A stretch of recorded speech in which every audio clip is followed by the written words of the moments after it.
Hand out, she holds. It's feeling like we've been here before. We're both so broke. That's something that'll keep us afloat. Don't walk too slow. We can't keep falling deeper again.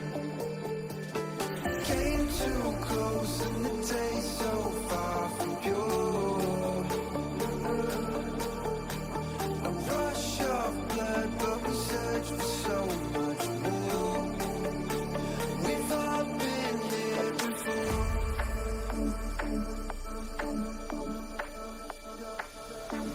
We've all been here before.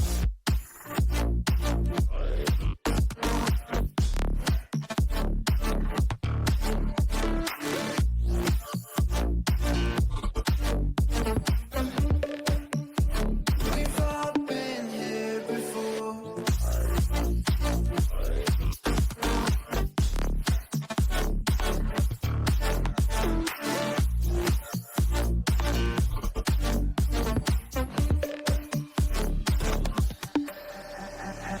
Hand out, she holds. It's feeling like we've been here before. We're both so broke. That's something that'll keep us afloat. Don't walk too slow. We can't keep falling deeper again. Came too close and the day's so far from pure.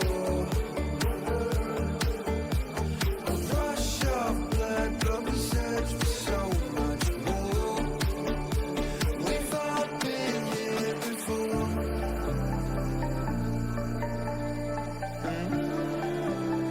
We've all been here before.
Hello and welcome to a quick recap of Shenandoah's second week of competition. Due to inclement weather, Shenandoah did have 2 days off from competition, but we still have some great matches to cover. Starting off, we saw their strongest performance this semester, taking a commanding 5-point lead for round 1 and snowballing that momentum to secure a very fast 3-0 victory to start off the week. For the Academy Street Fighter 6 team, we saw the first opponent, Rasheen FGC, give Whack a lot of trouble. However, Whack bounced back for his next series against Chimpanzee, where he would take a commanding 5-0 series win. Finally, we had the pleasure of witnessing a nail-biting series between Shenandoah University and Florida International University. We watched with bated breath as both sides went back and forth, trading blow for blow, and witnessing some crazy interactions that you would only see in matches between the closest of friends, such as Kip and King Botom. In the end, Shenandoah lost this series 1-2. However, that was not the end of competition for them this week. The University of North Carolina Wilmington found themselves in a pickle, caught between a Pac-Man and a Yoshi for the first round, earning Shenandoah the win. For the second round, we got to see a very strong performance from AJ and Far Rhombus, earning a majority of the stocks in round 2. In the end, Igloo closed out the crew battle, earning a 2-0 victory for Shenandoah, going 1-1 on the week.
It's a beautiful here in Winchester, Virginia. I love to see the Shenandoah Arena so active and ready for so many different people to come together and get ready for the exciting week ahead of them. Not only with events like NACAD this weekend, but also with competition. We will be seeing Mossman compete in Tekken 8 this evening, and it will be beautiful stuff all around. I want to also hit on that. Just look at how ready everyone is in the back of house. It makes me so happy that we're getting everything all together, Gavin. It's beautiful stuff. Welcome to the stream. My name is Kevin Clayton. I'm joined by Gavin Eldridge, or Sincere, and we get the absolute pleasure of going through Moss's CFGC Tekken 8 matches. Tell me, Gavin, how are you feeling? I am feeling fantastic today. Like you said, we have a bunch of big events going on. The arena's kind of popping off right now. It's a good day to be a Hornet. Oh, yeah. Great day to be a Hornet, baby. And with that, we got to see a little bit of what all the arena had to offer, as well as just sort of the FGC side of things.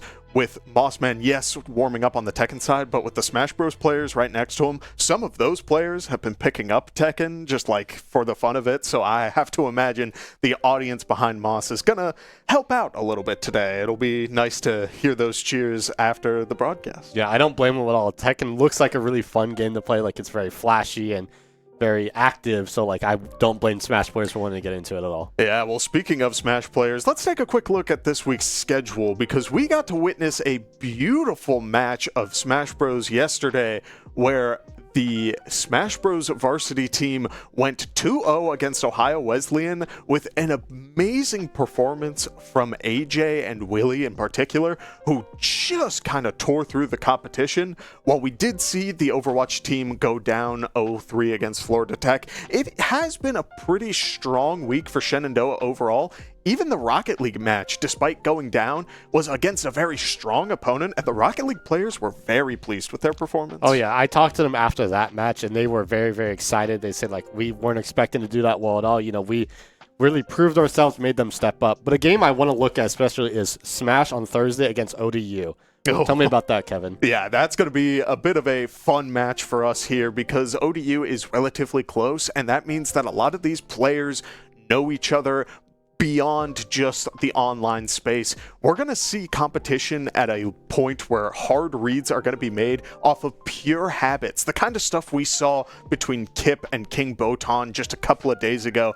When you have people who know each other, competition enters a whole new dimension of mind games. It's beautiful stuff. Yeah, we get to see hopefully more of those wacky matchups like the DDD against the Pac-Man. That was a lot of fun to watch.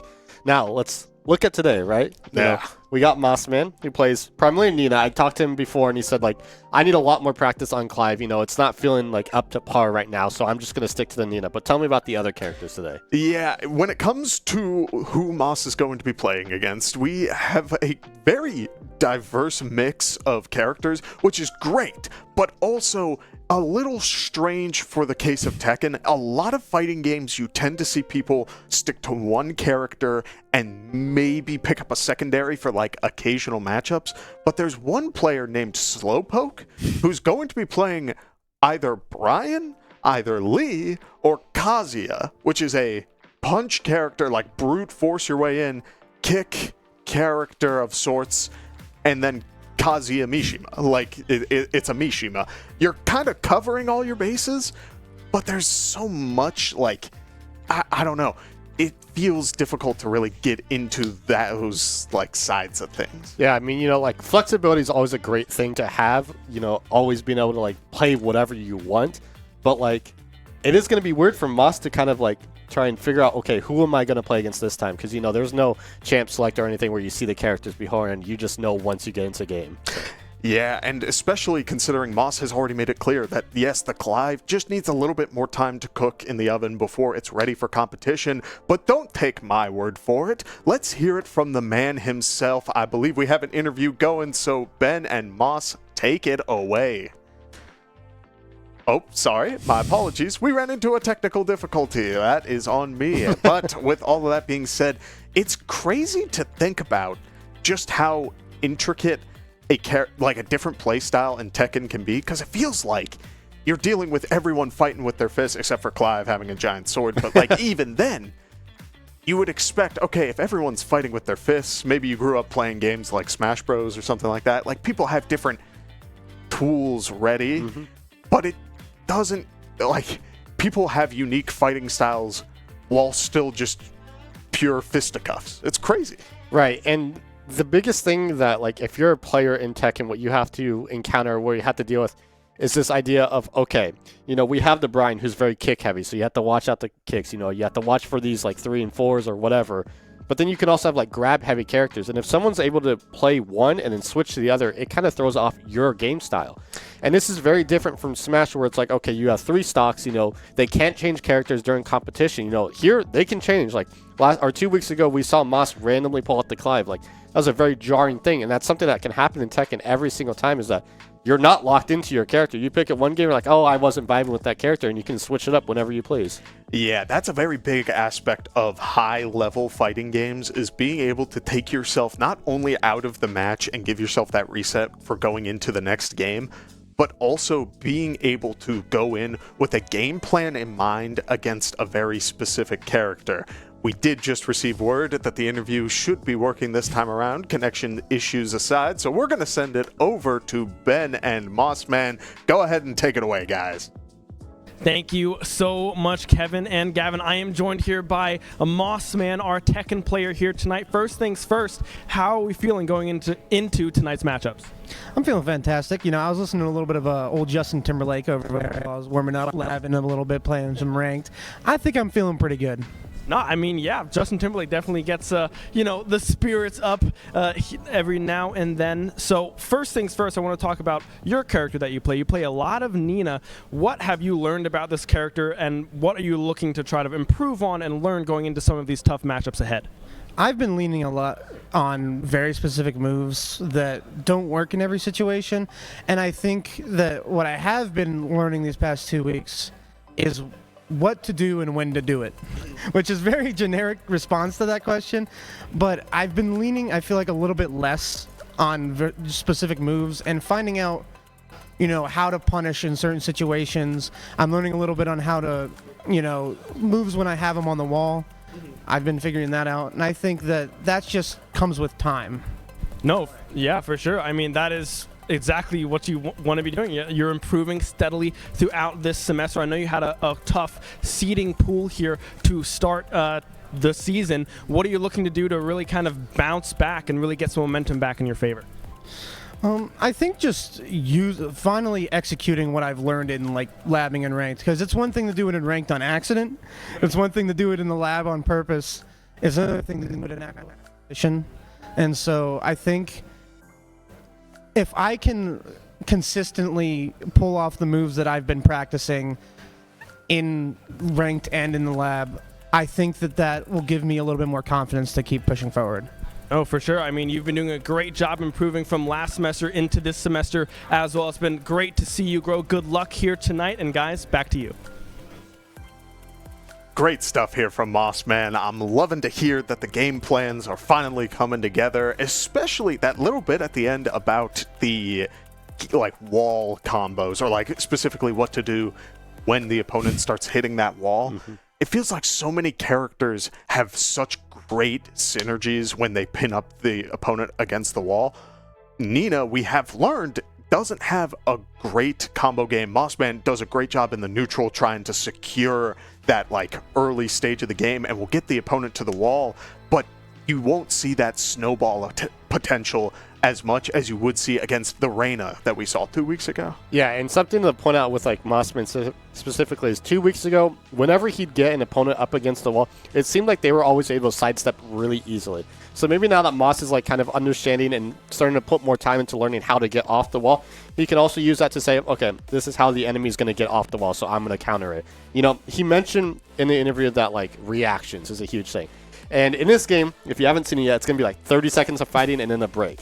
This game is very, very fast-paced, so it's like reactions, but also a lot of intuition. You kind of have to expect what the opponent is going to do.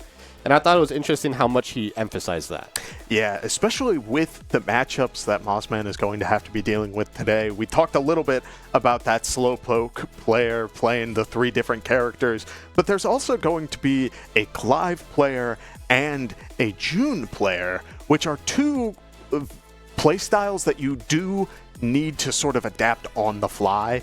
You don't go in necessarily with a game like 100% I know exactly what this character is going to do sort of game plan, but you can start your matchup guaranteeing these sort of 50-50 situations and then seeing what the opponent prefers. Then if you're ever sent back into those sorts of awkward 50-50s, you can start making the adaptations. Are they going to keep doing it? Is it a hard habit, or are you going to punish them for it? Right. Hard habits is a great way to put it. You know, we see a lot of the time in these games, like, again, we're going through 5 rounds. Players often do the same thing over and over and over again. And if you can kind of analyze that and figure it out on the fly, you can start to punish them. But specifically with Clive, Mossman has a Clive. Granted, he said it's not up to practice, but he knows Clive. He pulled it out 2 weeks ago in a match. Looked pretty good on it, I think.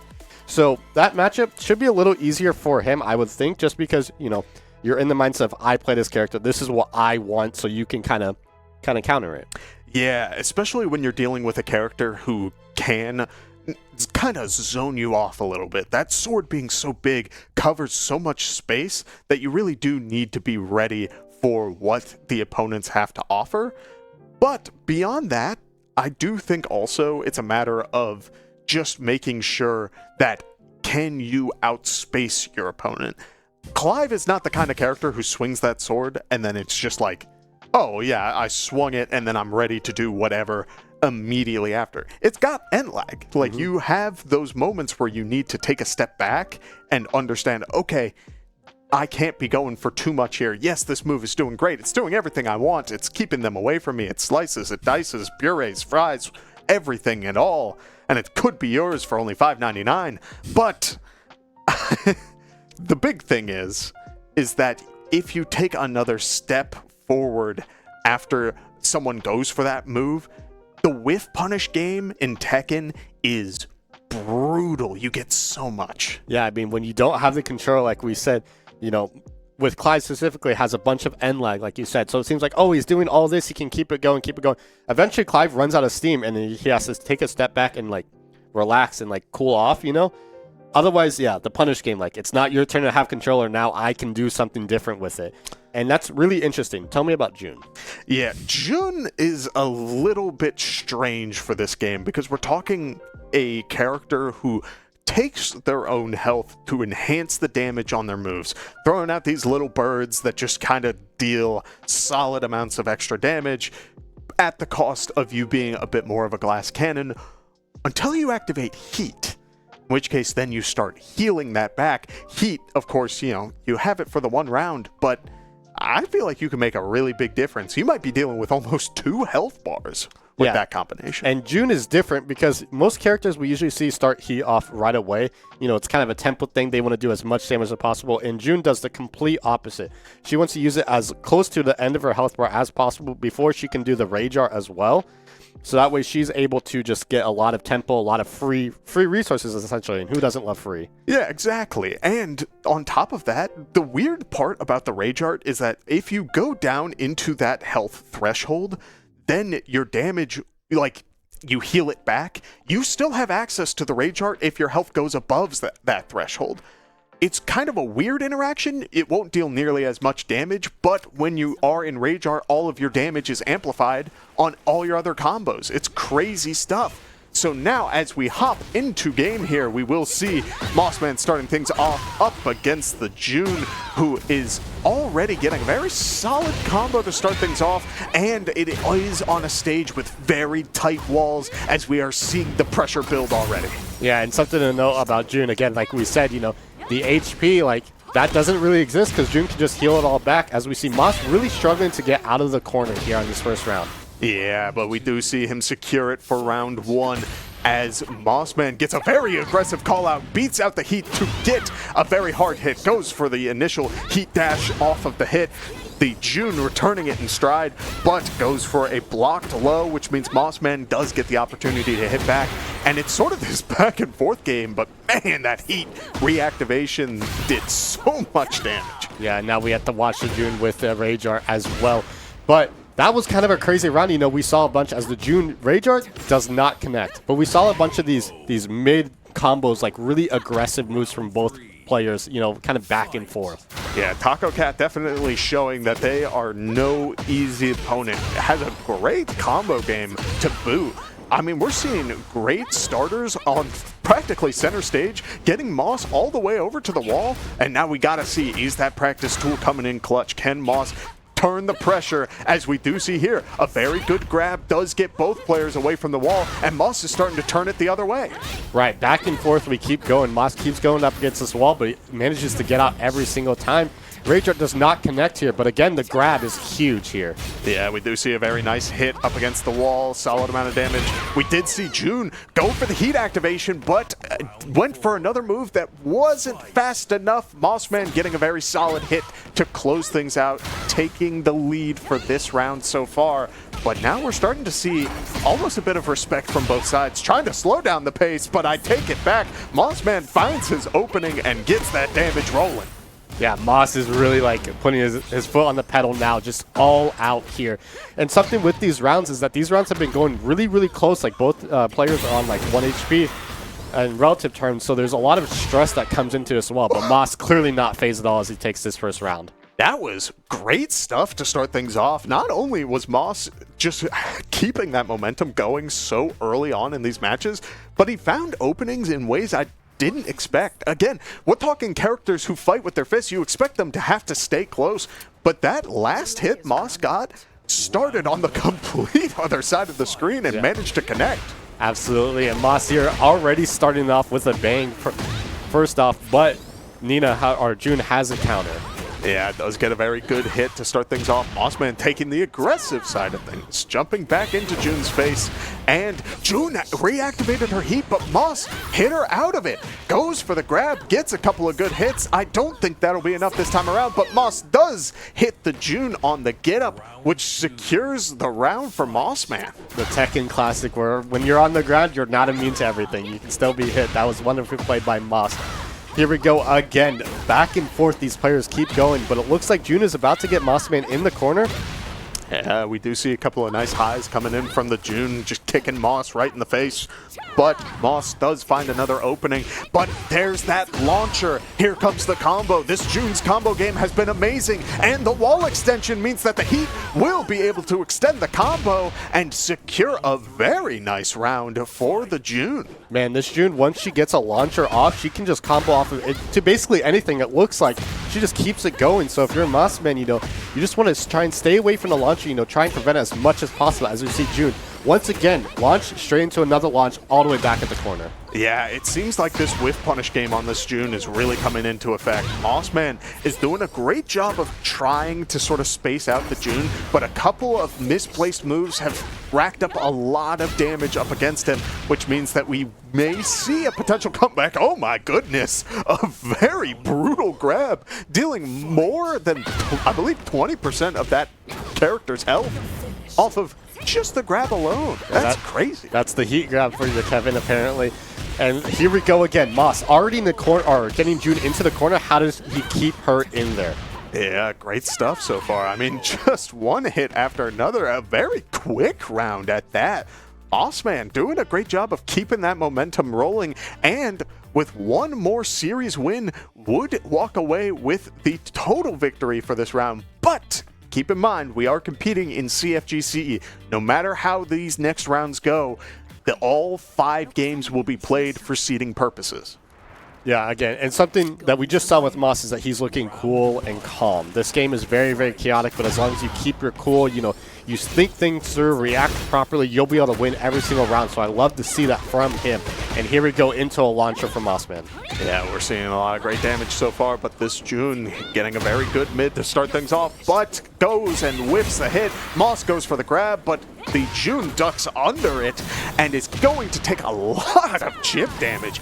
Man, the Nina damage while heat is active is insane. Even when June was blocking, she was taking a ton of damage. Yeah, if you're the June here, you kind of have to respect once Mossman triggers that heat, it just seems like everything is connecting for him in that moment. Here we see June activating her heat. Oh no, excuse me, she was not activating her heat. Yeah, I mean, it's crazy to see so far. We're talking about... this Mossman feels like a very different Mossman than what we saw 2 weeks ago, because we're seeing not only a bit of a new combo game, but it feels like these sort of situations are just very strong. Mossman's finding launchers off of whiffs and all their just armored hits. I mean, it's beautiful stuff so far. Right, and Mossman, again, 2 weeks ago is a long time. I know he's been grinding, he's been putting a lot of time in, and we can really see it here. It seems like he's able to just combo off of anything, these launchers, these grabs. Before, he really emphasized all these grabs and making plays off of that, but now he seems to be much more comfortable with the launchers into specific combos. Yeah, we do see Moss going for the grab there, but in return, the June techs out of it, but at what cost? June positioning herself really close to the wall means that Moss will get a hit here to send June really close. There's that first hit with the extension off of the wall, which does secure Moss a round. Again, training coming into play. Yeah, and something that we mentioned before the game started is patience. In that moment, when June was up against the wall, the wall exploded and June got knocked up. Moss took his time, took a second to just, you know, calm down. Don't miss this hit. It was basically a free hit, and I really love to see that he just kind of took a moment and just waited for the hit to come to him. Oh, it's crazy what happens when you cannot get those combo finishers. I have seen people lose rounds left, right, and center. We saw me lose a round on the broadcast on Monday for that exact reason. So it is great stuff seeing the patience coming out from Mossman as he does take a very aggressive approach, tries to go for it all, but the reversal up against the wall means that we will see a very nice combo. The Rage Art online means that Nina will use it. Mossman getting the connect, and June will take a lot of damage in response. Yeah, that was a crazy round right there up against the corner. It seemed like June was really low, then she used all of her great health to heal it back, and then Mossman immediately answered the Rage Art to basically just finish the round. It was kind of really close from both sides there. Yeah, I'm loving what I'm seeing, though. We do see both sides going for those high hits. Oh, very nice, aggressive approach, able to get a solid combo going, but June caught in the air means that the launcher connects. We get a solid combo. Moss going for the heat dash, able to get a grab off of that, meaning even more damage will be built up, and we are getting very close to that wall. And now watch the June, as she does have heat, she can potentially heal it ball no! back, but looks like no, caught jumping the Nina, or the June just couldn't do anything there. Yeah, caught on the explosion, but that's the exact situation that we were talking about before. You need to be careful. Just because you have that extension doesn't mean the next part of the combo comes for free. The timing was just a little bit off, and so Mossman does end up still finding the round, but it got very close there. Very, very lucky indeed. June just needed to have more patience, honestly, and it's hard to say when there's so much going on the screen, but at that moment, you know, you have a free hit if you just take it. Yeah, we do see Mossman getting a couple of good hits here, trying to bring back the pressure, a couple of good slaps, mixing it up with the low. Does find another opener, immediately goes for the heat re-engage to secure another round. That was beautiful, especially after he's been going for grabs almost every time after those heat dashes. I believe that heat starts off with a low. So if you're expecting the grab, you're expecting, or no, it starts with a mid. So if you're expecting that grab, you want to duck, and then suddenly heat hits you in the face and you're taking tons of damage. Yeah, and Moss is changing things up, you know, rewriting the script. Usually when we've seen Moss play in the past, he starts immediately with his heat rush. He dashes in, tries to get as much damage as possible in the beginning, but now it seems like he's waiting more to finish it out with the heat, and I love that adaptation from him. You know, he recognizes that June has the potential to heal it all back if Moss starts off early. So he's just taking his time, just waiting with the heat. And that's a very important skill to understand going into these games, is taking the time to know when you should be using that heat. It feels like it's such an aggressive tool. You get it once every round, it gives you chip damage, it gives you a very nice combo finisher, it gives you all the stuff you need and more. It makes some inputs easier. Like, it feels like it's an aggressive option, but when it comes to gray health, being able to regen so much means that you're giving yourself potentially 2-3 chances of more interactions against the opponent, more times to guess right and then turn the tables on them. Absolutely. And something that's like with heat, you know, you started off, you have that free hit initially. Like, you can't really get punished from using your heat. Yeah, sure, they can block it, but you still have the priority there. You still can start a combo off of it. So it's also used as an ability of when you're up against the wall, when you're, you know, kind of in a bad situation, you can use as, I need a second, I just need a moment to you know, sidestep out of the way or to dodge out of the way, whatever you need to do. It gives you that option. And when you're using it initially, yeah, it feels good. You know, you put them under pressure. You're like, okay, you're really low now. You have to play safe. But then they can do the same back to you. They have the heat as well. So it's kind of a give and take. Yeah, and in a game like this where both sides are given those resources on an even playing field in most aspects, it's very important that you go in with that game plan in mind. You were talking about it. Using the heat to try and get some health back against this June, who is going to regen some health of her own. Yes, that means that things are going to be evening out, and Mossman has been finding great openings, which means that if you take your 50-50s, if you're going for these combos over and over, it does feel like Mossman just has those higher odds right now to be closing out these games. He's making the right calls at those right times. Yeah, and he's switching things up too. I believe in those games we saw tons of different openers from Moss. We saw him open with launches, we saw him open with lows, or even some mids, even some heat activations. You know, always keeping the opponent player like on their toes. You don't want to do the same thing every round, because in like Tekken, everything can be blocked in this game. Yeah. Everything, if you have the reaction, if you expect it coming, it gets blocked, and then bam, you have the priority. But if you keep swapping it up, if you're like, I'm going for a high here and then I'm going for a low the next time, they can't expect it, and then you have a 33% chance to block it, and those aren't good odds. Yeah, exactly. On top of all of that, we're talking about something where a character can really just decide, okay, let's really keep this momentum going. Let's try to find these sorts of openers that can just drag you across the screen. Again, it's good that players start picking up on, okay, these are the sorts of mechanics that I want to learn early on in the game. I think that, like, finding ways to get opponents up against the wall is good. Finding ways to keep them there. It's very important to analyze your defensive options in those sorts of situations. But also, on the other side of that, how do you get out of that? We saw Mossman doing a good job of very deliberately trying to find ways to stay off of the wall. Yeah, in those like first 4 rounds, it seemed like the June immediately got Mossman on the wall, but there was just some sort of option that Moss had that the June was not expecting, where he was able to get off of it. And you mentioned with like newer players wanting to stick to one moveset, you know, the 3 cores of Tekken, right, is get them in the corner, stay out of the corner, and stay on the ground. The June jumped one time, and the one time that she did, Moss immediately countered it. So if you're thinking of these things, you know, you want to keep it spicy, essentially. You want to always change up your moveset, do something different every single round, because there's a lot of moves in this game. Nobody knows all the moves for every single character.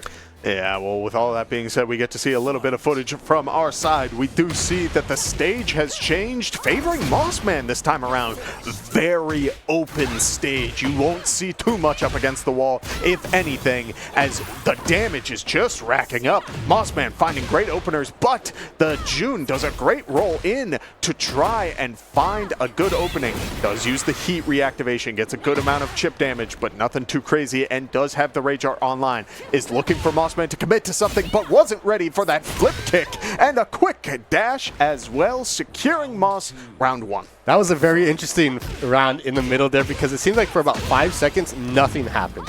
And that is not normal in Tekken. I was very concerned that we got disconnected on our end or something weird. But the June there activated Heat, but didn't get much value of it. So this time now she's activating it very early on, but Mossman has a great answer with it. Yeah, we do see June going for a new move from what we were seeing. A very interesting sort of like spin, like horizontal spin move. It did a solid amount, but Mossman able to sort of get that hit off to close things out. A couple of good kicks means that we see another combo starter. Couple of pistols to get the damage across, but June going for the Rage Art off of the slide kick. That slide kick isn't necessarily a combo starter unless it's on a counter hit, which means that Mossman gets that little bit of chip damage. June goes for the Heat, and Moss says, I wasn't going for anything more. Yeah, he didn't have the controller anymore. You know, he respected that, okay, I'm doing this move, I have a lot of end lag on it, so I just have to take a moment here. And now we see players. Tacocat really wants to get one win at least, so he's playing very, very conservatively, but Mossman's trying to put the pressure on. But again, everything in this game can be blocked. Yeah, I mean, a great launcher from Mossman. Both players managing to find hits. June going for that mid attack and does find the Heat dash to start things off. Getting a little bit of chip damage, but Moss following suit. 2 force palms to the face means that a lot of damage will be traded on both sides. Rage Art's online. June goes for a hit, and Moss spaces it perfectly to dodge and connect the hit for a beautiful Rage Art that should close out this round. Patience, patience, patience. That was incredible. He saw the flip coming. He realized, okay, I have a lot of time here to just back up and activate my Rage Art. And that was crazy to see. That was beautiful. Any closer and Mossman would have easily taken that hit and probably would have lost that round. And he did have that lead, but even so, that was an aggressive, just well-played, well-planned out just execution, because he would have armored a hit, but I think that the June was ready for it initially, was trying to get Moss on the dash, but the spacing was just beautiful. Yeah, and something that I heard earlier was that Moss has reached a new rank in this game, and you can tell me about that in a second. But you know, when you grind rank this in any game, any competitive game, when you're sitting there in rank, players do things that you don't see every day. And you start to pick up on that. And that was something that we have not seen Mossman do before. We've never seen him step back and just wait. We never seen him dodge just by the horizontal movement. Sure, we've seen him from sidestepping and blocking and whatnot. But here he completely backed up and said, okay, I'm going to wait a second. And that was honestly great to see. Yeah, it could just be the Street Fighter in me, but I also think it's visible in all other, just esports in general. If your opponent is willing to give you the time to breathe, sometimes it is worth it to just accept that fact. Both of you shake hands, take a moment to analyze what's happening before committing to anything else. Believe me, time is a valuable resource in these sorts of games. You're not given a lot of it, so if your opponent's willing to give you that time to think things through, sometimes it's worth it to take it. Yeah, and that was kind of weird in that last round, or the last game. We saw the players take a lot of time. It seemed like the first 4 games, there was a lot of action. You know, they were constantly hitting each other, going back and forth. But this time it was like, okay, your combo's done. Give me a second. It seemed like probably half the game, we were basically just watching them on opposite ends of the screen, just looking at each other and trying to wait for someone else to make the first move, but clearly Moss won out there. Yeah, so I do think that speaks to the level that Moss has hit. On that note, you mentioned it a little bit earlier, we did get word that Moss has hit the blue ranks of Tekken 8, which is about the top 30% of the ranked player base, with the rank alone, just that rank of blue. I believe it's cut into 3 divisions. Let me double check. 4 divisions, excuse me. But even so, that one division in the blue ranks that he's in holds about 9% of the player base. If he climbs past that point, even just barely, we're going from top 30 to effectively top 20. Yeah. That is a crazy jump. And he's getting with the big boys. Yeah, and if we look at rank disparity as an idea and stuff, it's very bottom heavy. Obviously, first 50% is the 3 ranks or whatever, however you want to read it. But also in the blue rank, or in any rank in particular, once you get into it, you're at the top 6 or 6% in that one. 6% of the players are in the 0 to 99. But then from the 100 to the 500 or whatever you need to get to the next rank, that's like only 2% of it. So if he can just win like 2 or 3 games, he's already ahead of like 6% of the blue player base. Yeah, and I mean, from what we saw just now, I think he's got it. He's got game, yeah. I mean, like he looked great that game. And of course, we have 2 more matches very soon coming up as well. But in that game, it seemed like he kind of changed his, not necessarily his play style. You know, he was playing very aggressively, playing for a lot of these grabs. But it seemed like he had a different mindset. Obviously, you know, he said that he was listening to Justin Timberlake and he was feeling himself because of that. But it seemed like he had a lot more patience about him. He didn't really like react when it didn't go his way. You know, we didn't see him like do all of these like outlandish things like, I can't believe that hit me, so I'm going to go for a straight punish like immediately.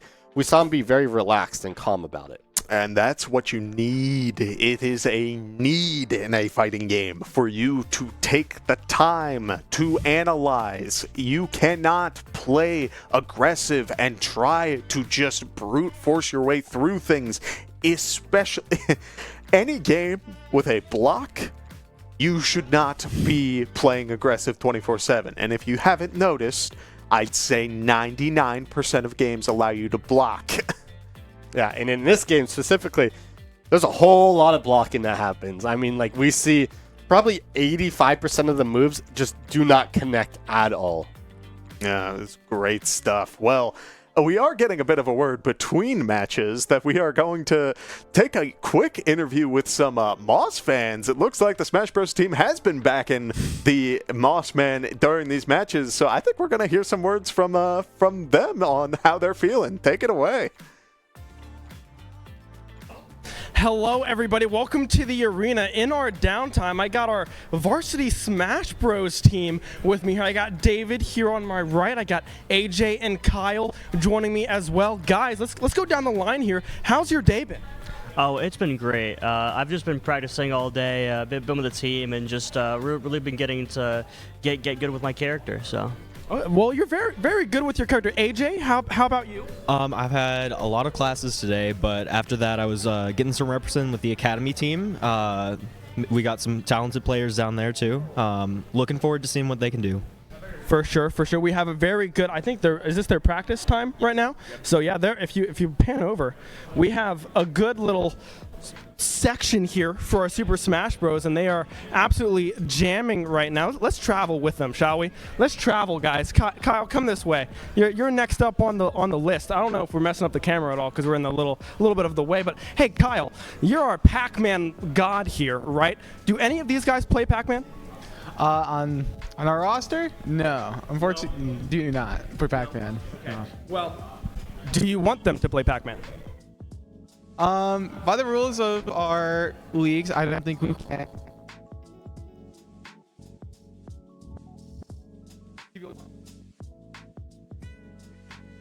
Yeah, hold it up to. This is our receiver, if you were curious. And if this is covered, it really messes up our audio. But that's all right. We still got everything in there. But yeah, do we want to let's see, who do they play? Banjo? We have a banjo on our team? No. What's happening here? Hey, let's dive in. Let's dive in here real quick. Hey, all right, guys, let's go. This is Trip. This is one of our academy players. Hi, Ben. How are you doing today? I'm doing fantastic. How about you, Ben? I'm doing great. I'm doing absolutely wonderful. We're on a little bit of a break here with the main broadcast. And hey, here's Moss as well, who is on the break right now. Yeah, I'll stop distracting them. I know they're in practice right now. I probably shouldn't have done that. But hey, Moss. Hey, how are we doing? how are you doing right now? I'm doing pretty good. That was a really clean match the first go around. Caught me off guard because the player just knew one very strict combo and it got me, and I was like, what am I doing? I gotta wake up. I woke up, thankfully. But I just wanted to say, shout out Grandma. Of course. Shout out our producer and our director back there. They told me to come over here and bomb the interview, so here I am. Oh. Yeah. Was my interviewing bad? No, was it not good? fantastic. Okay, that's good. Yeah, well, I'm glad it was great. We're having fun here because right now we have a couple communication difficulties right now. So we're just waiting to see what's going on here. I'm going to go stay warm, though, for the most part. Try to make sure I'm ready to go. Right. Matches, yeah. Yeah, I mean, you have 2 more left to go here. Go stay warm. Thank you, guys, the Smash team, for our little interview, a mock interview-ish, I guess. Yeah, claps all around here. I'm going to toss it back to, I guess, an ad break. I don't know what we're going to go to, but we'll go to something, guys. Thanks for joining us. Goodbye. Back. Well, I wasn't ready. I wasn't ready for that. hey, let Ben cook, I guess, because, I mean, we kind of saw an interview. It's like, okay, like, this is different, but, like, whatever, go for it. And then he took it and spun it in his own way. Yeah, he did good. Getting everybody's thoughts and opinions, talking with the Smash team, you know, sitting right next to Mossman, you know, kind of bringing that energy. It's shared between the teams, you know. It's not necessarily limited because of the game that you play. Everyone's here to have fun. And I think we witnessed that just now. Yeah, and something that's kind of good about sitting next to Smash, I guess good or bad, depending on how you think of it, is that their vibes are very high. Oh, you know, yeah. they have great energy. They're always in great moods. They just love playing the game. And, you know, sometimes they might be singing and it might frustrate you a little bit, but it's always a good time to sit next to them. Oh, yeah. I mean, every time we see the Smash Bros. Team, I feel like they're coming up with something new. I mean, we see it on replays. We see it on the camera. We see it during intervals where we're on the roaming cam, and suddenly they're blown away by something that happens, or Kip recoiling in his chair as someone gets hit by a hydrant that probably shouldn't connect. It's fun to see that energy, especially in a fighting game, which can be very tilting. It's a very big mental game, so to kind of have that environment to kind of lighten the vibes definitely helps.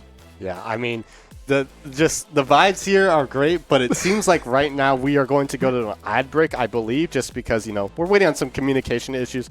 So don't go anywhere, and we'll be back very soon. Shenandoah University is a big little university rising. With 22 Division III sports teams, over 200 areas of study, over 300 annual performances, an elite academic esports program, nationally ranked health professions programs, one of the biggest university presences on Broadway, immersive AR and VR learning programs, cybersecurity and computer science programs, and innovative undergrad and graduate programs. all at a place that cares for you. Shenandoah University is the big little university rising. Find out more at su.edu/rising. We have the Esports Arena right here on campus in Winchester, Virginia, and this facility acts as the hub for all esports activity at Shenandoah University. Students are able to use this space not just for competition and practices, but also as a living learning community and a sandbox for them to come and explore and practice and try out things related to and through esports in the gaming industry, so that they're getting that hands-on learning and the skills necessary to help them find a career by the time they graduate. We also have the professional level broadcast production booth, where we do all of our broadcasting and production, from casting of our games that we play right here on campus to working with outside entities to record footage for them as well. In addition to the space that we have here in the Esports Arena is the Esports War Room. Our students get to use that space for studying, but also outside projects. So our students get to use this space for professional development and the academic side of our esports program, which is such a critical component to go with that competitive element that we have. So we combine all of our facilities at Shenandoah University with competition, community, and career preparation. We have over 250 days of programming, and there's something for everybody, and we want you to be part of it.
We are back with a bit of a new segment as we are going to try a couple of new things over the week for Shenandoah's esports broadcast. Specifically, if you watched the broadcast yesterday, we got to mess with the telestrator, but that's not the only exciting new thing that's on this desk. Bossman is here. Hello, everybody. I've made my way over from my setup to the desk. I'm feeling great right now. That's good. That's great. I love to hear it. It is so exciting to have you on the desk for this in particular, because we're going to break down a couple of clips that we saw in the last match that I just kind of want to hear your thoughts about, just a little bit on the sort of game plan and stuff like that. You ready to take it in? Yes, I am. Alrighty, so let's do this. Starting things off, we got to see a very beautiful performance by you where you were dealing with the wall combos. You have said in the past that the wall isn't necessarily the spot that you prefer to find your opponents, but that you have started to implement more of these wall combos as we started to see. So I'm curious, where do you start like finding your openings in these sorts of situations? Like, do you have to take the time to start your combo? You seem to almost wait a second in the initial hit. You kind of wait before you go for that kick move. I wait usually just to make sure my input is correct. Okay, that makes sense. That's usually why I wait, because like I miss input a lot, and you'll see it on the stream.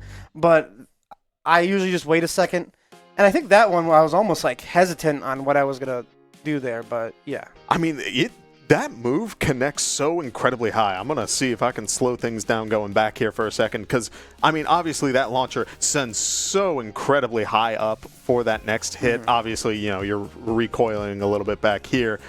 But with all of that, I do want to... Sorry, I am still very new at this, still trying to get ready with all of these tools. But if we go forward just a little bit slower, I want to acknowledge just how you go for a high hit up here, and it seems to combo. Do you have more of a combo game off of that? Are you able to just keep that string going, maybe get them up against the wall again, or is it just a one and done? Usually when I use this move right here, it's quarter circle forward 3. Usually when I use this move, it's because I've already launched them or they're already being juggled. And this is kind of my ender, because what I'm doing here is I'm trying to send this character to the wall, because this is usually followed up by my 1-2 forward, which kind of sends them. The pistol move. Yes, the pistol move where I start sending them forward. So, and plus this is kind of, so that's my starter. So it's just kind of doing it off of muscle memory. Gotcha. Well, let's take a look at another clip here. If we move things forward, we should see that we get to see your Rage Art connection. This call out was beautiful in and of itself. I want to see the rest of the clip here, because I don't believe that this one kills. This move that you go for, because we're talking about this, you cover a lot of space with that. We're talking something crazy big here, where you just, like, that's a lot of space. It is crazy to see. I'm gonna go forward a little bit. Again, apologies for everyone back home. I'm still getting used to this. But we do see right here. I mean, that's a lot of space. It's a lot like Kimberly's slide move that you say you have trouble with in Street Fighter. Honestly, in Tekken, especially with Nina, who you would think that a lot of her stuff is like close range, especially if you don't know the character very well. But this specific move is very good because you can start it really quickly. Yeah, you can do it pretty quickly.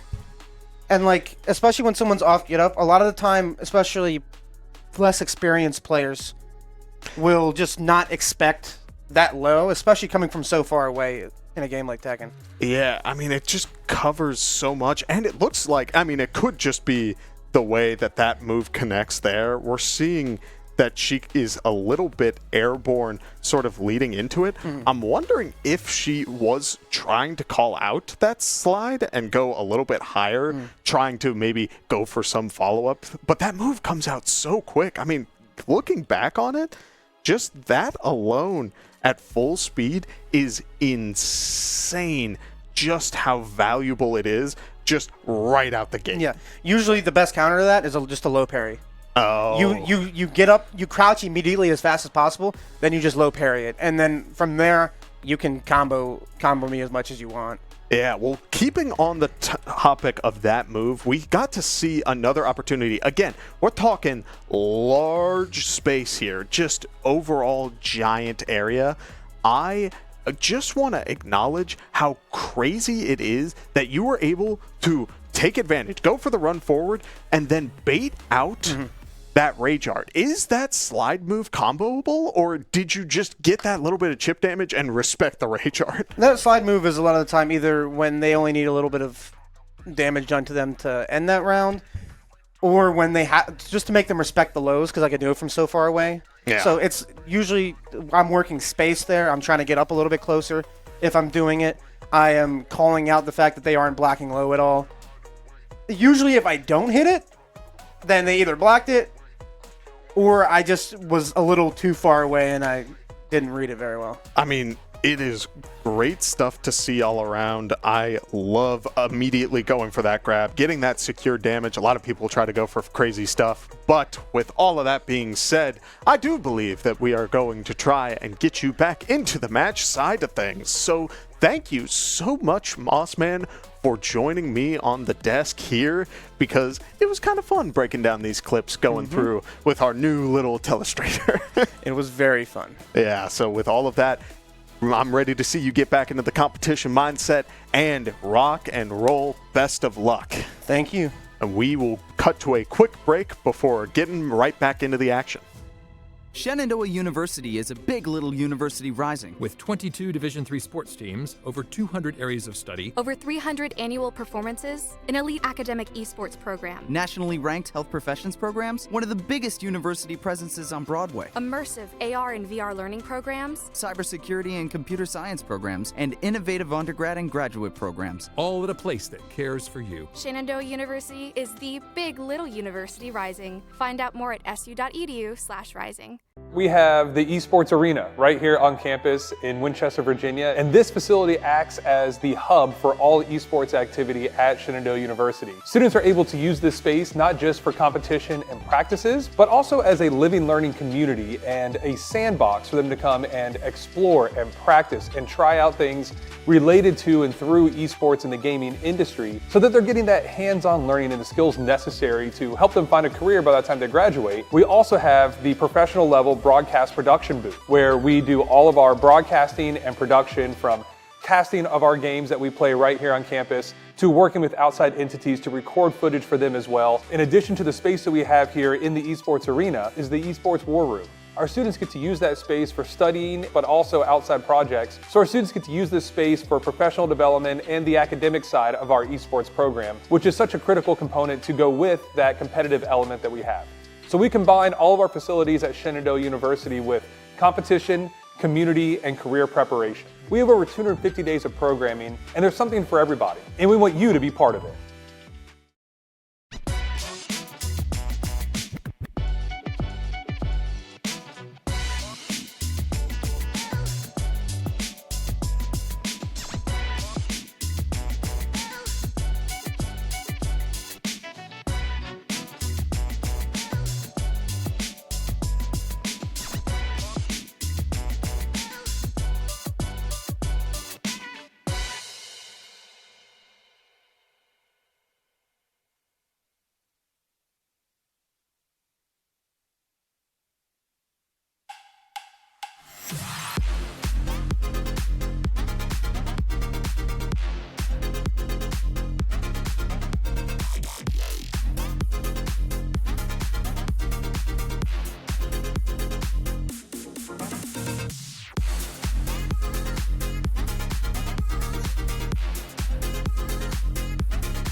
are back. So sorry for all of these delays, but when dealing with the FGC scene, you can understand that all of the players tend to take a little bit of a lax approach, and that is understandable. We are all a very chill community, but that does mean that on occasion we do find ourselves filling a little bit of time. With all of that being said, it does sound like Mossman is ready to get back into things. My name is Kevin Clayton. I am joined by Gavin Eldridge, also known as Sincere.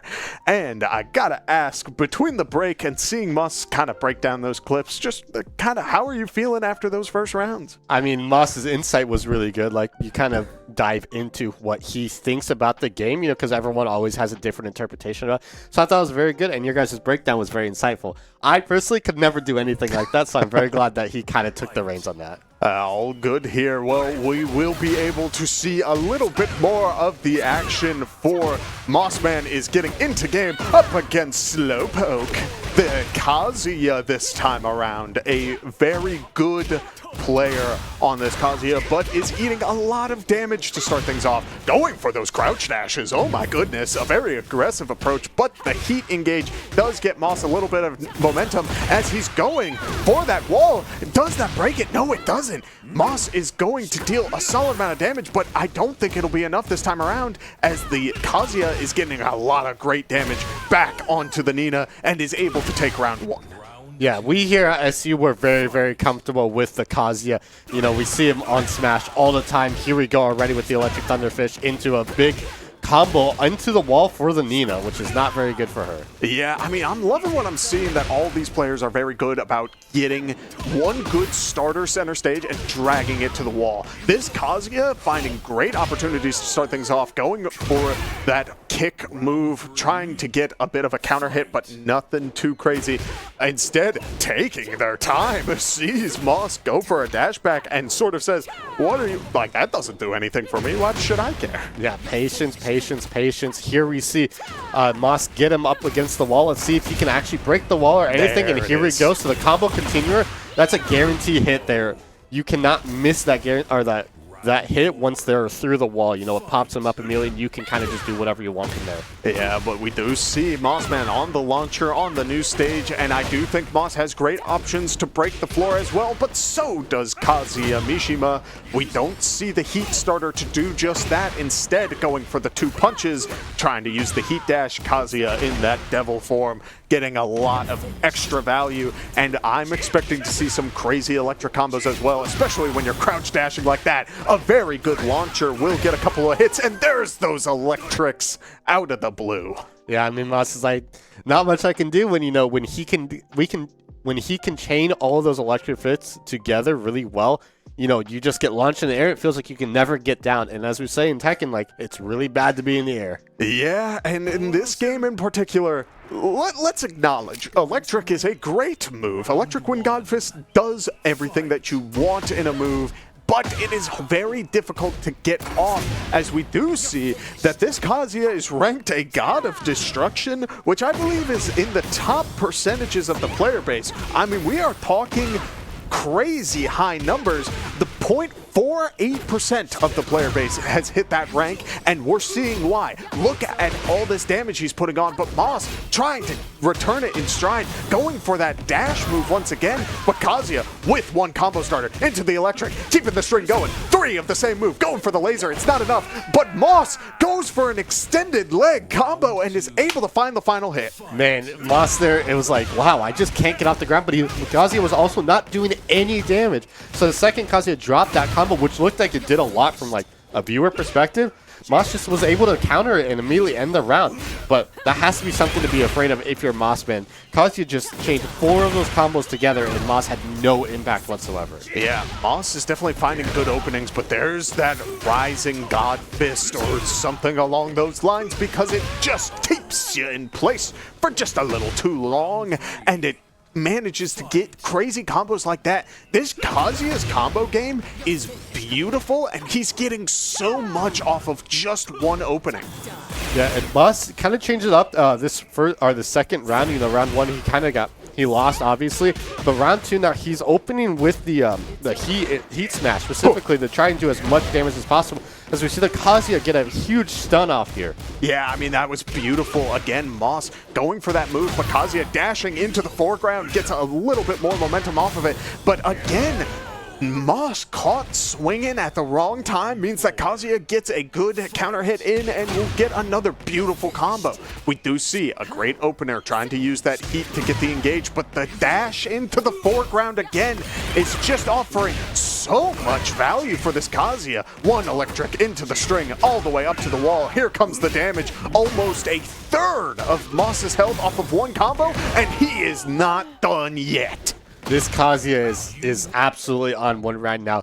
We have not seen someone sidestep out and in so much just like this Kazuya did. Every single time it seems like Moss has a second to kind of get his combo going, the Kazuya just immediately steps into the foreground or steps into the background or even steps back to neutral. Whatever it is, Moss cannot keep up with it. So he has to take a second. He has to realign himself with the game and how it's played from like a fundamental standpoint with these side steps and try and predict where it's coming. I think a lot of players don't utilize the foreground and the background until you reach a high enough level in Tekken, but characters have tools to deal with it, especially Nina, who has these hand slap moves. If Moss can call out that Kazuya is going to dash into either the foreground or the background, we could see just those hands covering all options. I don't believe they're plus on block. It would be a very aggressive call out, but nevertheless, it could offer a ton of value as we hop into the next game. Kazuya going for the electric, but immediately armored. Gets the grab, but Moss finding himself with the grab break up against the wall. A very dangerous spot to be in. Yeah, and Moss is really trying to be super aggressive here. He opened with double heat smash, but immediately the Kazuya just has an absolutely crazy counter to Moss's whole combo going. And here we go again. Just seems like Moss can never get back on the ground. Yeah, we do see those hand slaps coming into play, but it's not doing as much as I thought it would. I could have sworn that would have been the answer, dealing with your opponent in the foreground and the background, but this Kazuya is ducking under the move. It must be a high that is going to just provide so much value because Kazuya is able to duck it and has great options from Rising. Kazuya getting a good heat dash in, going for a couple of crash dashes in the face, and Moss caught again in a very awkward spot and loses the round. Yeah, Moss just needs to take a second here. You know, he has to relax. He keeps getting caught by these stuns, and here we go. We see that he took about 3 seconds, so this should be his round. He immediately activates the heat and tries to get something going. Yeah, we do see electrics coming out. Again, that move where Kazuya takes his foot and sort of flings it in your face. That move is not very minus on block. Kazuya can keep his turn going if he so chooses, but this time around, we see the Twin Pistons able to get a good amount of damage. 3 jabs into the electric, couple of crouch dashes, gets the launcher, goes for another Dragon Fist, and just keeps the damage rolling. Man, this Kazuya just has so much initiative over the controller. It seems like every single time that he gets blocked, the Kazuya has an answer to it. Moss can never really get a time to go in unless he gets that first hit off, and that's the most important thing. He has to get the first hit off and try and do a whole combo to go 100-0, or maybe even the 50%, then you get another chance to go back in. Yeah, you need to give your opponent the respect they deserve. A lot of these moves that Kazuya is throwing out are moves that are plus on block, or at the very least, relatively even. Moss is using the power crushes to try and gain that momentum back, trying to call out Kazuya for going for those moves that tend to be a little bit more safe. But again, going for the grab that sends Moss to the other side of the wall if Kazuya breaks out. It's a very dangerous spot, but using the dash into the foreground this time. Taking what Kazuya has been doing it and turning it against him. The sign of a good player is learning what other players do to beat you. And right there, just dashing into the foreground, and here you see Kazuya wins out on it. I was not actually expecting that, but again, just Mossman able to dodge into the foreground, kind of, you know, give Kazuya back the medicine here. Yeah, and that's what it needs to be, is a lot of patient game, understanding, trying different stuff. If you aren't familiar with your answers for this matchup, that's okay, but you can't be going for the same thing over and over. This time around, the grab does connect this time, and it does secure a good hit for Mossman, burning him around against Slowpoke. Yeah, and it seems like just from watching this game is Nina does a lot more damage than the Kazuya. It seems like Kazuya is able to string together these long combos of like 15, 20 jabs, but it only does like 25%. If Moss gets like 4 hits in a row, it's banned 50%, and we just saw it right there. All these little moves that Kazuya is doing don't do that much, but if Moss gets a single opening to just unload onto him, the Kazuya loses so much HP. Yeah, and on top of that, the way Kazuya is utilizing his heat so far in this match has been beautiful.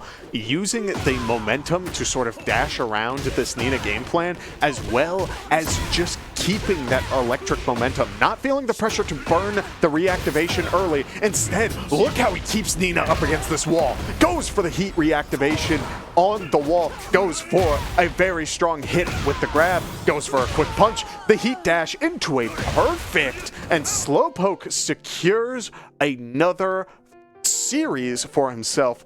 One more left, but Mossman did find a round. Yes, absolutely, he did. And that round that he did, it would seem that Kazuya was kind of caught sleeping. Moss was able to put out so much damage immediately and then had one opening to do the finishing move. So we'd love to see that more from him, but the Kazuya seems to have these blocks and these sidesteps on point. Yeah, I'm loving what I'm seeing. Going for another grab. Kazuya does get hit by the first, but is able to break out of the chain grab. We do see a very good opener trying to dash into the foreground, keeping Kazuya up against the wall. Kazuya doing a good job not swinging back, trying to hold that block game, and it does get Mossman back into the center side of the stage as both players are going for their next couple of hits. Yeah, man, this Kazuya has so much patience there. Moss was doing these dash attacks over and over into the wall, and Kazuya just held his block. Moss in that moment just needs to take a second to realize, okay, he's just holding the middle block. He needs to go for some lows there, but it's so hard when you're so invested into your one combo like we see this Kazuya. Yeah, and on top of that, I mean, Mossman found great opportunities to just keep that pressure going. Any of those connect, break the wall, Moss may have been able to secure that round, but Kazuya doing a great job of recognizing that, recognizing the game plan Moss wanted, and in exchange, it leads to wins like these. A very strong performance from Slowpoke. Yeah, I mean, this character, I believe this is the guy that we talked about, had 3 different character options. So clearly he's very comfortable in a bunch of different scenarios with different characters, and just seems like every single time Moss tries something different, the Kazuya has an answer to it. Yeah, we do see Mossman going for a quick hit, does find a great combo at the cost of about half the gauge, goes for the heat dash, goes for the grab, but finds himself broken out and up against the wall, does get the advantage, gets a good amount of chip damage going, and finds that crouch slide that we were talking about earlier to secure a round. Man, I was kind of scared there too, because once Moss goes for that grab and gets countered, he's up against the wall, but it seems like the Kazuya can, recognize that he didn't have the moment right there, so he took some time, but Moss was able to string forward a beautiful combo to end that round. Yeah, it does seem like this Kazuya is very aggressive when it comes to trying to keep the momentum going, not blocking low. Understandably so. You don't find yourself crouching a lot in Tekken unless you have a purpose, maybe to find a wall rising attack, but because of that, we see just how valuable a standing Mishima is, as the heat initiation offers so much, and Mossman does go down in the series. Yeah, and it's funny that you mentioned that we don't see characters crouch that much, as we see Kazuya literally crouch dashing across the entire arena in that final round. Obviously Moss kind of bummed out about losing 5-0. Obviously it's never fun. But as a reminder, this is for seeding purposes. You had to play all 5 rounds because of that. We weren't just playing for it for show. It does matter in the end with the MMR, with the bracket, however it looks. But now Moss has one more game. I don't remember who it is against. Do you recall? Clive. Oh, the Clive. The newest character in Tekken. Now, this guy, I don't know much about Tekken, but I know that this guy has a big sword, and he loves to use it. So tell me more about it, Kevin. Yeah, we're talking about a character who definitely has a bit of that DLC factor going on, but not necessarily inherent. It's a lot of playing this sort of slower tempoed game, at least in my experience. Coming from an RPG, you do kind of see the parallels. Clive kind of will take his time, look for a sort of launch opening, trying to get that big hit off of the sword to potentially launch the opponent off the ground, and then go for a couple of melee hits and finish it off with some magic. Yeah, and with Clive especially, he has a lot of options. You know, he came from an RPG, so he has a sword, he has the melee hits, he has, you know, these magic moves as well, and he's a very flashy character. But it seems like Clive can always change up what he does. You know, with Nina, with Moss specifically, we always see him do kind of the same thing. You know, he starts a combo, then ends it with a grab. Clive can, you know, start a combo, end it with a magic. He can end it with a sword hit. He can end it with basically whatever he wants, because this character just has so many different options and variants to his playstyle or to his moveset. Yeah, and that is so incredibly important. If you have a great mixed game, you can usually control the tempo of the match. I think we saw in the first round that Mossman played, when he controls the tempo, it tends to fall into his favor. On the other side of that, against that Kazuya, it's very clear that Kazuya was setting the pace of that match the entire time, and we saw just how pressurizing that can be. You can play to your opponent's tempo. There are characters who very deliberately find their openings off of what the opponent likes to do. Characters who are usually bigger, you know, your Jack 8s of the world and stuff like that, maybe your Kumas, but all of that being said, I do think that if you have that sort of tempo-based game plan with Clive, it could spell trouble for Mossman unless he's ready. Yeah, and again, like, Moss knows how to play Clive. He doesn't want to pull it out, which I think would be a lot of fun to see a mirror matchup, you know, but he says that he's not fully comfortable enough to play it in competition, but he knows what this character wants to do. So I expect Moss to kind of change up what he's going to do this time on the Nina. You know, maybe he'll do some combos that we've never seen before, because he's like, hey, like, Clives don't like this. Maybe he's seen it in ranked, or maybe he's played against Ninas on the Clive as well. So, you know, I don't know. We'll have to see. Yeah, well, we did just receive word that the third match will not be played on this stream. It sounds like it will need to be rescheduled. Very unfortunate, but still a very strong showing from Mossman today. Able to take a round off of a Tekken, I believe, what was it? The highest rank, a God of Destruction is the name. Understandably so. That was a very scary Mishima. I mean, it was 2 rounds total, to be fair. Yeah. And I mean, they both looked really strong. Even in the rounds that he lost, like, it seems like, you know, he had openings. Like, he had the moments, you know, he was starting to do those side steps that we see from good players, that they adapt from better players or maybe different players. Like, they take their play style and kind of use it against them. And we saw that a lot. So a lot of shining lights from Moss. Yeah, great stuff overall. It sounds like we heard 3 rounds, especially from the Mossman himself, making sure that we are not selling him short. He wants to make sure that that is abundantly clear, and understandably so. But with all of that being said, we are going to see Mossman going into the regular season now, seeding decided and all. This is where your adaptations need to be secured, and this means now we saw a bit of that today, and I personally look forward to seeing more of that in the future. Absolutely. It seems like Moss from 2 weeks ago to now changed up a lot of his playstyle. Maybe not changed it, but definitely had more options and more variance in it, which is very good in a fighting game such as this. So I'm like, you know, things are looking good for him, I think. Yeah, it'll be an exciting season, and if you want to see more of what Mossman has to offer, feel free to drop a follow on all of our socials, and be sure to stick around going forward, because there are going to be a ton of great matches, not only this week, but the weeks going forward. With all of that being said, my name is Kevin Clayton. I'm joined by Gavin, aka Sincere, and we will see you all next time. Shenandoah University is a big little university rising. With 22 Division III sports teams, over 200 areas of study, Over 300 annual performances, an elite academic esports program, Nationally ranked health professions programs, one of the biggest university presences on Broadway, immersive AR and VR learning programs, cybersecurity and computer science programs, and innovative undergrad and graduate programs. all at a place that cares for you. Shenandoah University is the big little university rising. Find out more at su.edu/rising. We have the Esports Arena right here on campus in Winchester, Virginia, and this facility acts as the hub for all esports activity at Shenandoah University. Students are able to use this space not just for competition and practices, but also as a living learning community and a sandbox for them to come and explore and practice and try out things related to and through esports in the gaming industry, so that they're getting that hands-on learning and the skills necessary to help them find a career by the time they graduate. We also have the professional level broadcast production booth, where we do all of our broadcasting and production, from casting of our games that we play right here on campus to working with outside entities to record footage for them as well. In addition to the space that we have here in the esports arena is the esports war room. Our students get to use that space for studying, but also outside projects. So our students get to use this space for professional development and the academic side of our esports program, which is such a critical component to go with that competitive element that we have. So we combine all of our facilities at Shenandoah University with competition, community, and career preparation. We have over 250 days of programming, and there's something for everybody, and we want you to be part of it.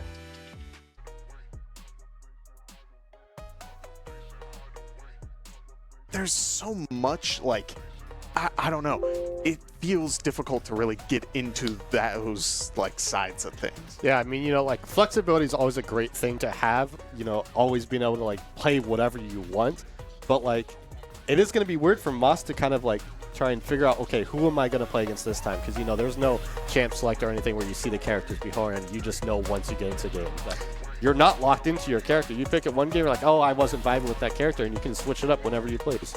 Yeah, that's a very big aspect of high-level fighting games, is being able to take yourself not only out of the match and give yourself that reset for going into the next game, but also being able to go in with a game plan in mind against a very specific character. Nina, what have you learned about this character, and what are you looking to try to improve on and learn going into some of these tough matchups ahead?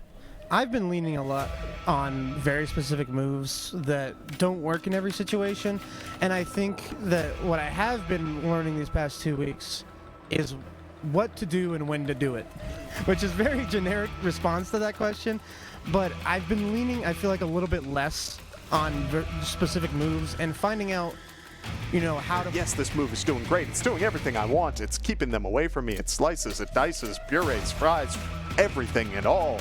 And it could be yours for only $5.99. But the big thing is that if you take another step forward after someone goes for that move, the whiff punish game in Tekken is brutal. You get so much. The pressure build already. Yeah, and something to note about June, again, like we said, you know, the HP, like, that doesn't really exist because June can just heal it all back, as we see Moss really struggling to get to watch the June with Rage Art as well. But that was kind of a crazy round. You know, we saw a bunch, as the June Rage Art does not connect, but we saw a bunch of these mid every single time. Rage Art does not connect here, but again, the grab is huge here. Yeah, we do see a very nice hit up against the wall, solid amount of damage. We did see June out here. And something with these rounds is that these rounds have been going really, really close. Like, both players are on like 1 HP in relative terms, so there's a lot of stress that comes into this as well. But Moss clearly not phased at all as he takes this first round.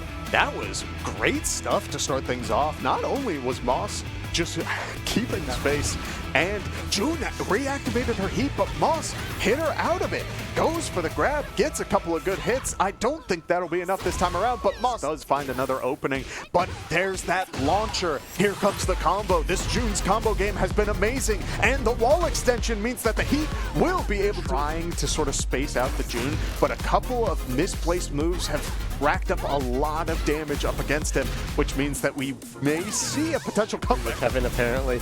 And here we go again. Moss already in the corner, or getting June into the corner. How does he keep her in there? Yeah, great stuff so far. I mean, just a hit. Moss goes for the grab, but the June ducks under it and is going to take a lot of chip damage. And the Nina damage while he new combo game, but it feels like these sort of situations are just very strong.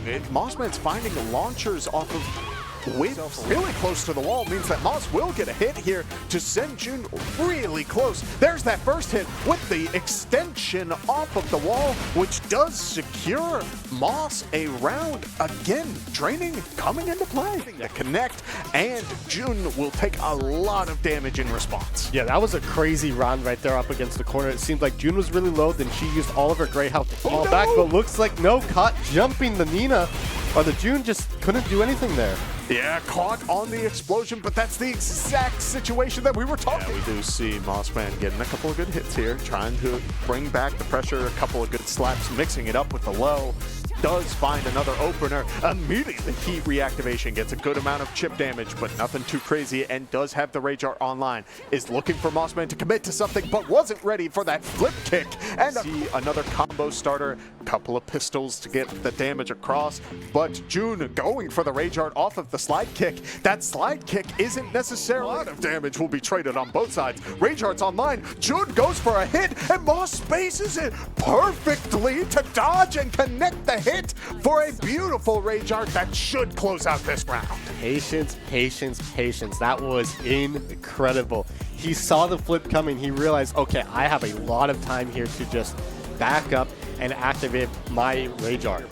With the rank alone, like just that rank of blue, I believe it's cut into 3 divisions. Let me double check. 4 divisions, excuse me.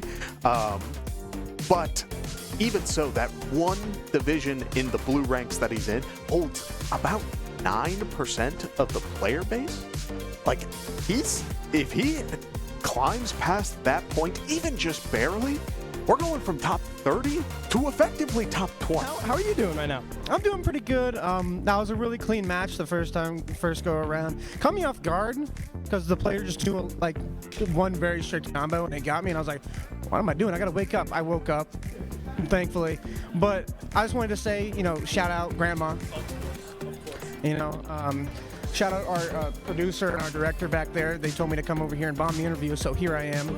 Go stay warm. Thank you guys, the Smash team, for our little interview, a mock interview-ish, I guess. No, it doesn't. Moss is going to deal a solid amount of damage, but I don't think it'll be enough this time around, as the Kazuya is getting a lot of great damage back onto the knee. Seeing that all these players are very good about getting one good starter center stage and dragging it to the wall. This Kazuya finding great opportunities to start things off. Patience, patience. Here we see Moss get him up against the wall. Let's see if he can actually break the wall or anything. And here we go. So the combo continuer, that's a guarantee hit there. A lot of extra value, and I'm expecting to see some crazy electric combos as well, especially when you're crouch dashing like that. A very good launcher will get a couple of hits, and they're going for that dash move once again. But Kazuya with one combo starter into the electric, keeping the string going. 3 of the same move, going for the laser. It's not enough, but Moss goes impact whatsoever. Yeah, Moss is definitely finding good openings, but there's that rising god fist or something along those lines, because it just keeps you off here.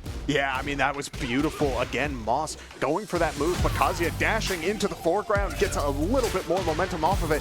But again, this Kazuya, one electric into the string, all the way up to the wall. Here comes the damage, almost a third of Moss's health off of one combo, and he is not. Moss's whole combo going, and here we go again. Just seems like Moss can never get back on the ground. Yeah, we do see those hand slaps coming into play, but it's not doing as much as great options from Rising. Kazuya getting a good heat dash in, going for a couple of crouch dashes in the face, and Moss caught again in a very going if he so chooses, but this time around we see the twin pistons able to get a good amount of damage. 3 jabs into the electric, couple of crouch dashes, gets the launcher, goes for another. Taking what Kazuya has been doing it and turning it against him. The sign of a good player is learning what other players do to beat you. And right there, just dashing into the foreground, and here we see understanding, trying different stuff. If you aren't familiar with your answers for this matchup, that's okay, but you can't be going for the same thing over and over. This time around, the grab does connect. Right there. All these little moves that Kazuya is doing, don't do that much, but if Moss gets a single opening to just unload onto him, the Kazuya loses so much HP. Yeah, and keeps Nina up against this wall. Goes for the heat reactivation on the wall. Goes for a very strong hit with the grab. Goes for a quick punch. The heat dash and back into the center side of the stage as both players are going for their next couple of hits. Yeah, man, this Kazuya has so much patience there. Moss was doing these dash attacks to break the wall. Moss may have been able to secure that round, but Kazuya doing a great job of recognizing that. Recognizing the game plan Moss wanted, and in exchange, it leads to at the cost of about half the gauge. Goes for the heat dash, goes for the grab, but finds himself broken out and up against the wall. Does get the advantage, gets a good amount of chip damage going, and a lot in Tekken, unless you have a purpose maybe to find a wall rising attack. But because of that, we see just how valuable a standing Mishima is, as the heat initiation offers so much, and Mossman does go down.